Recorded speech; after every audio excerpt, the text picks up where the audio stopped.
Hello people, it's Exo Man. I don't have anything written down to say to you today, so I'm just going to try to do this open, honest stream of consciousness thing. I'm not great at it, but that's what I got. It's a privilege to be able to do that. So I'm going to use that format with you today, and there are a couple of key things that I want to talk about. And hopefully it'll help you, or at least be interesting to you, or provide you entertainment, what have you. So let me start with a couple of cliches or a figure of speech. One would be, what other people think of you is none of your damn business, right? Isn't that a great one? And let me start this with the premise of manifestation. You have, all of us, we are seeded with this unique ability, every stinking one of us, right, to manifest our own reality wherever you are, no matter how hard or how easy you have it. You get to manifest your experiences, and or your ability to love or hate your experiences. You choose. So a lot of people don't know this. A lot of people are subjected. They're subjected to their reality. They feel, and that is just not the case. You came into this world, and right away you started creating. You started breathing. You started creating your identity. You interfaced with other humans in the world, and you started making decisions and choices about who you are and who you would be. So being in this position that we are in, my wife and I, however modest and humble it is, we have a collective of 1 million or so followers. When I say 1 million or so, that includes a channel that was killed by YouTube that just sits in kind of limbo, and that is my wife's Banshee Moon channel that amassed over 700,000 followers, and YouTube said, you are not worthy because she wears a bikini. And a quick rundown on that is, all we were doing is she was being basically a bikini model at 50 years old. Now she's 57 and she still does it. I don't know what the problem is. But when I say bikini model, I just mean she likes to go to the beach and go out on the boat, and she wears a bikini a lot, and in a lot of those videos she was clad this way, which is a horror show to some people. And to others it's beautiful. But my wife is who she is, and as I say, amassed a large following just with her fitness and her diet regimen videos and just human interest stuff that we produced. We didn't even try to do anything specifically. We didn't put that much effort into one specific thing. But anyway, we have been blessed with the privilege of having this. Oh, don't.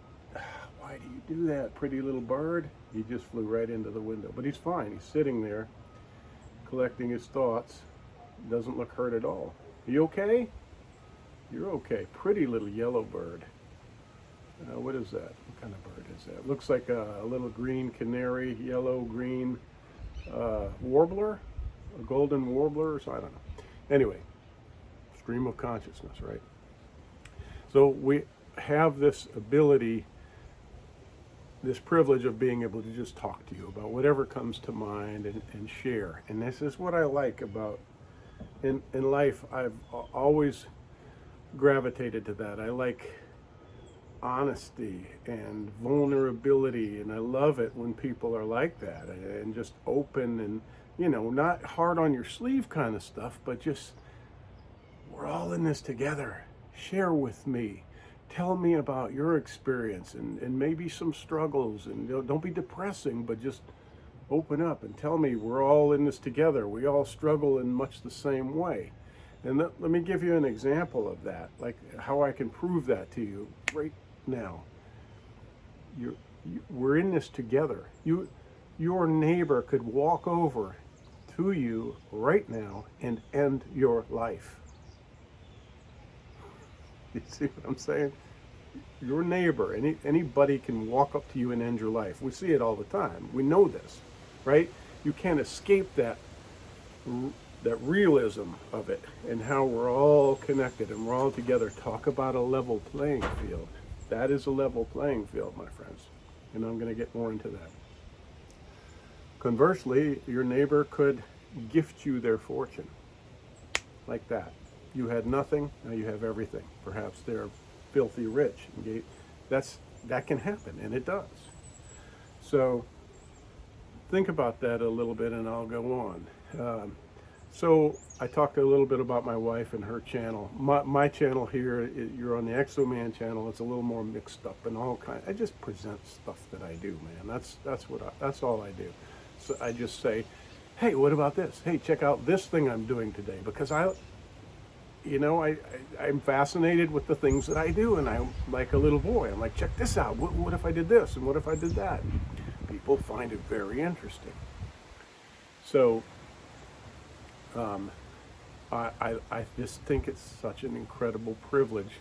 Yes, YouTube is still letting us share to some degree. They just don't like my wife. But so my wife is now 57 years old, and she is very fit, and she is an incredible inspiration to a lot of people, not just to me. That's what she was on her channel. That's all it was. We were just inspiring people, and sharing. So with that comes a lot of love and a lot of hate, a lot of anger. It brings up feelings in people that they just have a hard time grappling with. And today I got a comment that was quite innocent, and the comment was on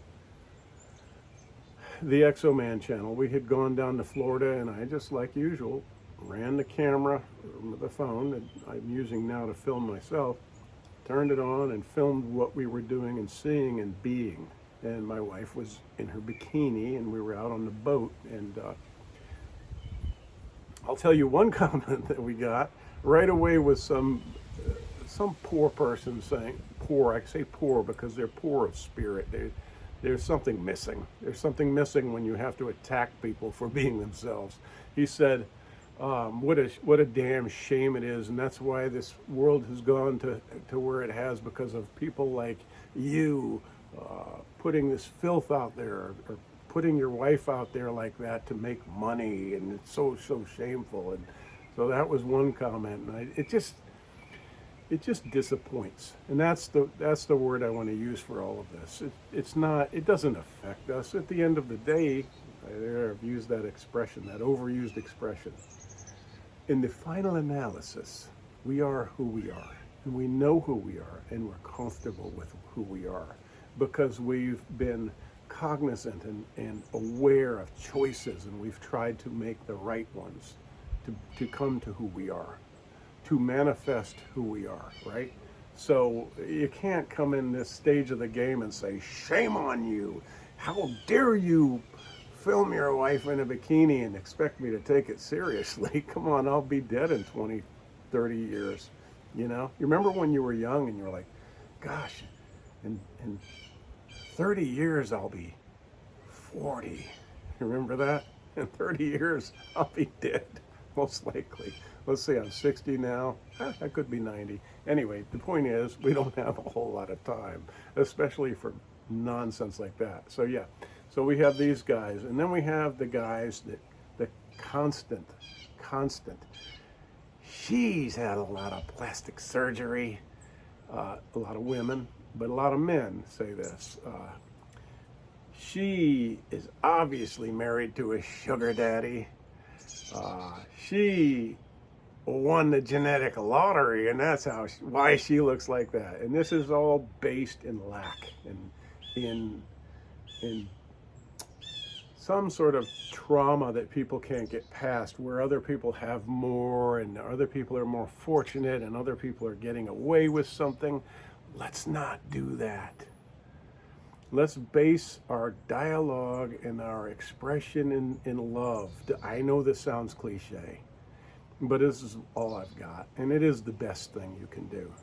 When you regard someone, just regard them with love. Know that there is, as for us, know that we're going through it. We struggle. We believe me, we struggle. I've had a lot of hardships, and I don't. It hasn't ended. It's part of life. It is the yin and the yang. I don't dwell on them and sit here and tell you so that you know, so that you don't pick on me or my wife, because that's not what we do. We focus on the power that we have to make things right, and we do. And overall, things are quite rosy. Things are quite good. But the people, so what precipitated this little talk today was the same old, and the guy was a nice guy. He wasn't an insulting, rude guy, but I picked him to respond to. I responded to his comment, and he had said, I've been watching these videos for a long time that these people put out. He spoke in third person, whatever second. He said, and I always love it, and she's amazing, but I have to point out that she must have won the genetic lottery or something, because she's come from a good starting point, like she's got a good body, blah, blah, blah, et cetera, et cetera. It's the same thing. And so my comment to him was, yeah, but I think you're focusing on the wrong thing. I don't think that that's fair, specifically because that is not how she manifested that body. She didn't just get born into this body that looks like this. First of all, she was an infant, and then she went through her life and made the choices. Okay, so some people do get born with a physique. The same guy was talking about his co-worker who always had a six-pack, and the day he retired, he had a body an 18-year-old dude would envy, etc. That guy may have just been like that, one of these tall drink of water Texan dudes. That something's in the water down there, by the way. It turns out these amazing people, but he may have been one of those guys. My wife is not. My wife is one of those people that in adolescence made the choice to start caring about her physical fitness, her physical form. And she started working out. She started doing aerobics at a very young age. The storm is coming, Hurricane Ian, so I'm sitting out here watching the tide get frighteningly high and having some peppermint tea. But yeah, my wife started taking care of herself. Certain amount of vanity, perhaps, just a certain amount of good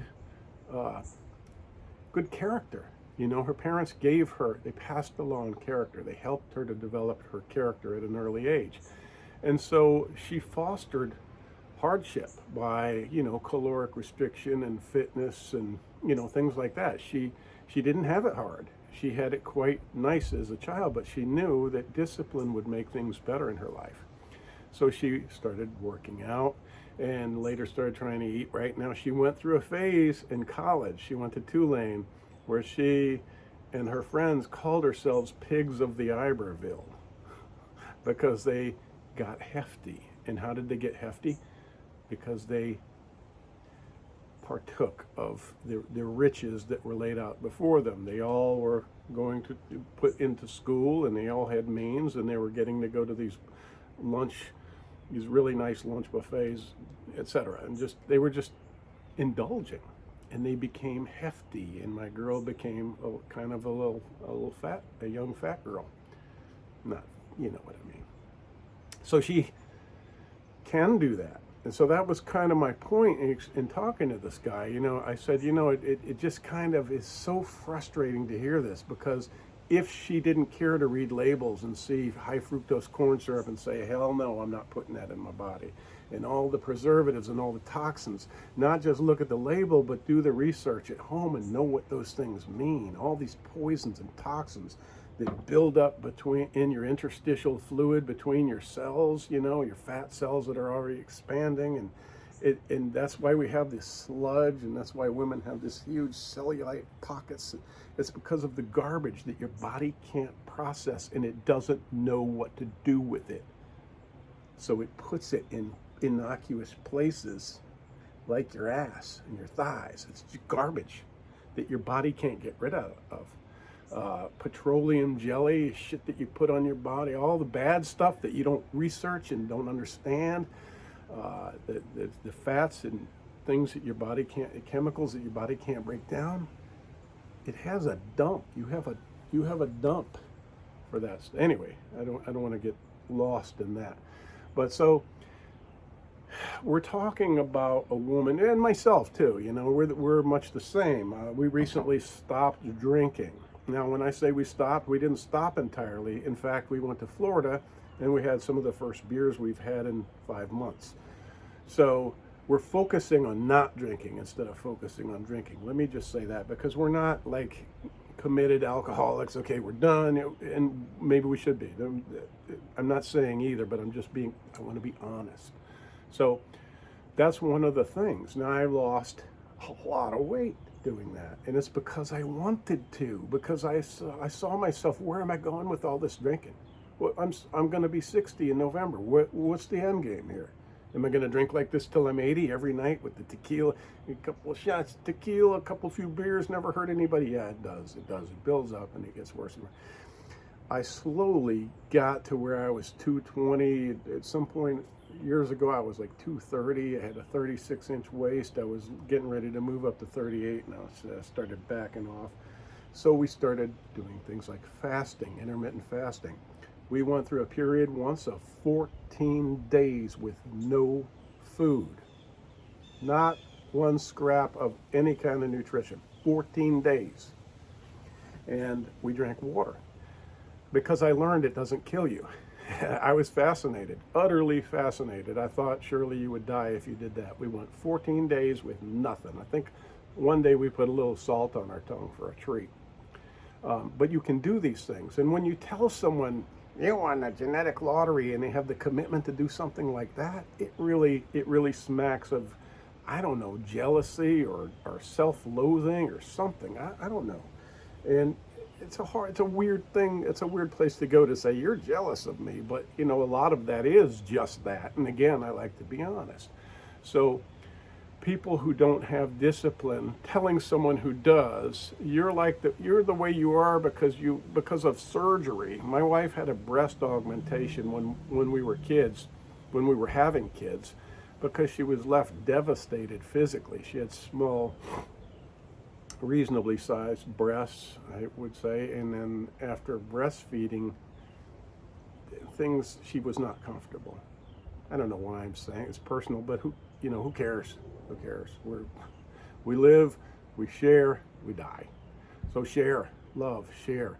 Don't be envious. Don't be hateful to people. We have people coming on here saying, she's obviously a man. That's a dude. That's a dude right there. You know, just like, how is it not so obvious that you're doing that to make yourself feel better? That has nothing to do with us. Clearly has nothing to do with us. That hate doesn't emanate from us. It emanates from you. So it's right here. It's a buildup of hate, and it's right here, and it's in you. And you're trying to project it or get rid of it or vomit it out. And we don't accept it. So imagine us looking and going, ew, that's how we look at that. When you come to us and to other people who have managed to get to a point in their life where they really don't care what you think. They're clearly doing what they want to do, and you speak that garbage. It's like you just walked out of a nice restaurant and you see a bum in the street just as he goes and vomits out this filth that he's been eating. That's what we see. We don't see, oh no, you think my wife's a man? She's not a man, and oh, she's so hurt. No, she thinks you have a real problem. If you say, my wife won the genetic lottery, that's fair enough. By the way, she has good genes. But anyway, it precipitated this.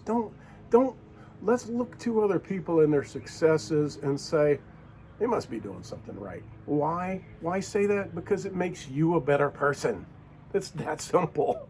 If you can look and appreciate the beauty of nature and the successes of other people, it makes you good, and it makes you feel good, and it makes you one of them.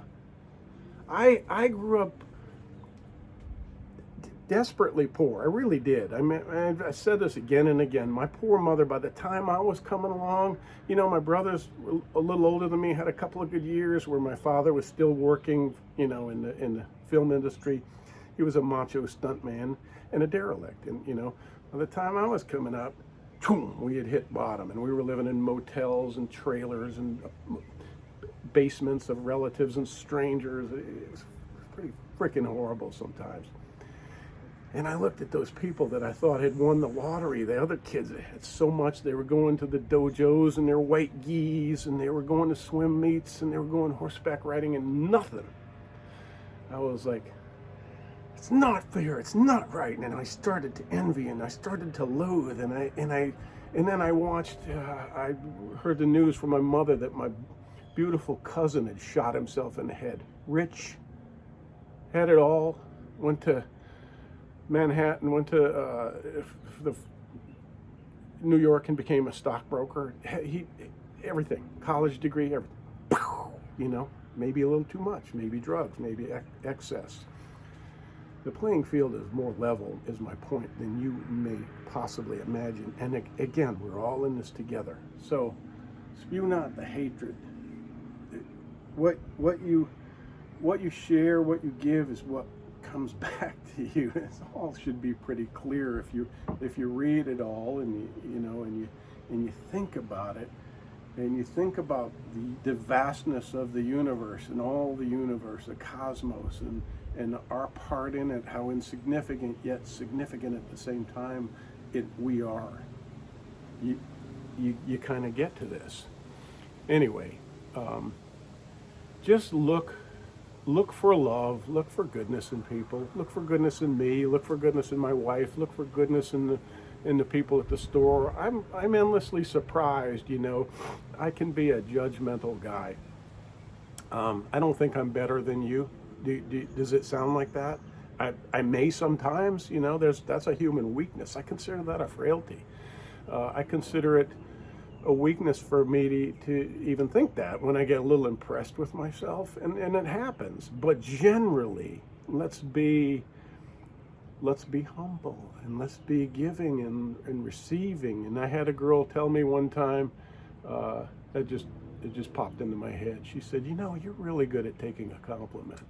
Because she would, when I was a young starving artist, she would come to my art table where I would take my assignments. This was at a newspaper, and she would pay me a compliment, and I would say, "Oh, thank you. That means a lot to me. That's so nice," and blah blah blah. And I would, and other people might say, "Oh, false modesty, whatever." I don't know, but just give and receive with grace, okay? And if you see somebody who you feel is doing better than you, know that they're just like you. It's all relative. They struggle, That you might have lost $500 last month, and they might have lost $500,000. It's just relative, They might have lost a child. And I'm not going so far as to say go out there and tolerate rudeness. Don't put up with that crap. Don't take it from anybody. Yeah, they might be having a hard time, but go out there and live, just walk gracefully through your experience of living. Be generous of your spirit. That's what I'm saying, right? Be intellectually honest with yourself and with others. Be open. Try to be vulnerable when you can. I had somebody recently say, "Exo Man, you should read the Desiderata."